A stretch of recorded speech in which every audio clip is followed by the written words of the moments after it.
What if I tell you that you can live in one of the world's most expensive cities to live in just under £1,000 a month? Sounds impossible, right? Well, it's not.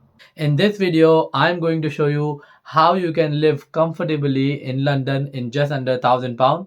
But be aware, you'll have to give up your comforts and pleasures such as eating out, shopping, or partying. If you're okay with this, then let's start finding out how you can live in London for cheap. But before we start, do you know that 80% of you lovely viewers are not subscribed to my channel yet? That means that you are missing out on so much of amazing content that I post every week on my channel.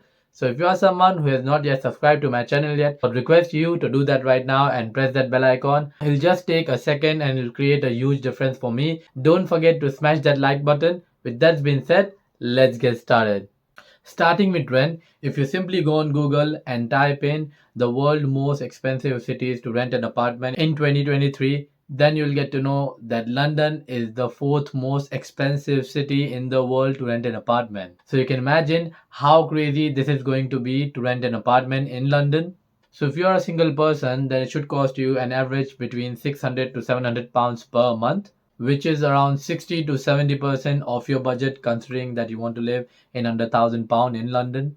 That's right, you heard me right. 60 to 70% of your total budget. It's that expensive to live in London. You can always find a cheaper place to live in London. You can try to stay between 500 to 550 pounds per month, but that means that you will have to compromise on the location that you are living. So maybe it can be outside London or maybe on the outskirts of London.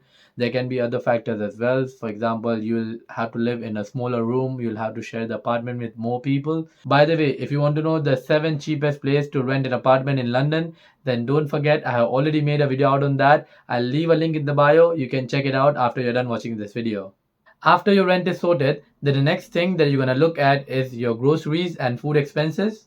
Technically, on an average, your groceries should cost you around 120 to 180 pounds per month, given the fact that you are buying it from big supermarkets such as Lidl, Aldi, Sainsbury's, Tesco, Asda. We should be around 12 to 18% of your total budget, considering the fact again that you want to live under £1,000. But again, this number is just an average and it can go even higher or lower based on your appetite and your preferences. If you're a vegetarian, then I'm assuming that your cost will go down. On the other hand, if you are someone who is a non-vegetarian, then your cost will slightly go up. And then again, it depends if you want to purchase alcohol and stuff like that, then definitely your monthly expense on grocery is going to go high. And the same thing applies to other stuff as well. For example, if you're buying something that is organic, so the prices of those products are comparatively higher. And also it depends on your habit. For example, if you're health conscious and if you want to purchase healthy food, then that usually costs you a bit higher. But still, I would say that you can comfortably live under £200 if you are cooking at home. If you are taking takeaways, then the monthly expense is gonna shoot up very fast. So I would advise you that if you want to live under £1,000, then the better advice from my side would be that you should cook on your own rather than buying it from outside, because takeaway on an average in London cost you between 5 to 10 pounds per meal.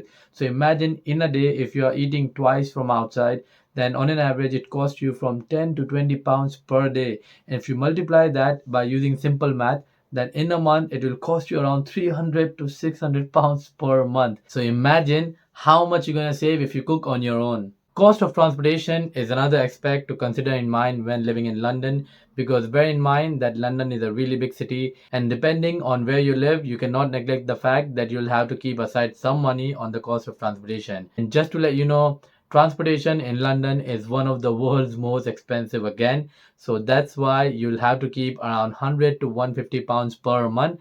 That comes to around 10 to 15% of your monthly budget, which is again I'm considering as £1,000. As I'm saying since the beginning of the video, it depends. It can go below 100 or maybe it can reach above 150. But there is always a way to save some money on transportation. For example, instead of taking tube, you can take bus, because traveling by bus is cheaper compared to tube. If you are a student, then you can always create a student oyster where you'll get discounts. You can also apply for monthly pass as a student where you always get discounts. So there are ways for you to save on travel. But considering the average, I think you can survive in 100 to 150 pounds per month by spending on travel in a month in London. Let's not forget the bills that you'll have to pay when you are in London, but I'll always advise you to look for rooms where bills are inclusive so that you don't have to bear that expenses on your head. But just in case if you'll have to pay bills on your own, then you'll always need to put 50 to 70 pounds spare money just to pay your electricity, water and council tax. But assuming the fact that your room is bills inclusive and you don't have to pay the bills and everything is included in rent, then I would say that you should keep aside only 10 to around 30 pounds a month on your bills, because then you will only have to pay for your mobile bill, which I guess is around 10 to 15 pounds per month, which is not a big deal. And also along with that, if you have some monthly subscription, for example Netflix or Amazon Prime, and even if you want to include that money in this, so 10 plus 10 is around 20 pounds, so still it's we are in budget, so it's between 10 to 50 pounds anyways, so you can take out like 2 to 5% of your monthly expense. After paying all these expenses, honestly speaking, we would left with literally no to very little money left. You can keep aside 40 to 50 pounds for your miscellaneous expenses, for example, haircut, or maybe going out on a weekend or stuff like that. So you can still manage to go out in under £1,000. It just depends on where to save money. And if you use your street smartness, if you save some money on rent, then you can easily live like a good average life in London. Trust me. This brings us to the end of the video. I hope that you find the video informative, and just to tell you again that trust me, you can live in under £1,000 in London. It's just a matter of fact that where do you want to sacrifice your comfort or pleasure. If you are ready to do that, then you can literally save some money. Trust me, I've seen people living in London in less than £500 per month. So imagine how much money they're saving on rent, and then you can use that money to spend on something else, for example going out or maybe enjoying with your friends and stuff like that. It's just that it's all based on your preferences and your choice. Where do you want to spend the money? If you actually want to spend on a good place to rent an apartment, then you will need to sacrifice on going out and put that money on renting an apartment. If you don't want to sacrifice on going out and you also want to live in a good place, then you will surely need to increase your budget so that you can afford a healthy lifestyle in London. I hope that makes sense. Do let me know in comment section if you have any more questions. I'll try to answer that. And if you have any ideas and if you want me to make a video on that, then do put down in the comment section. I'll try to come up with a video. If you are someone who is watching this video and have not yet subscribed to my channel yet, I would request you to hit that subscribe button and smash that like button. I come up with all such amazing content every week on Wednesday. With that being said, bye for now.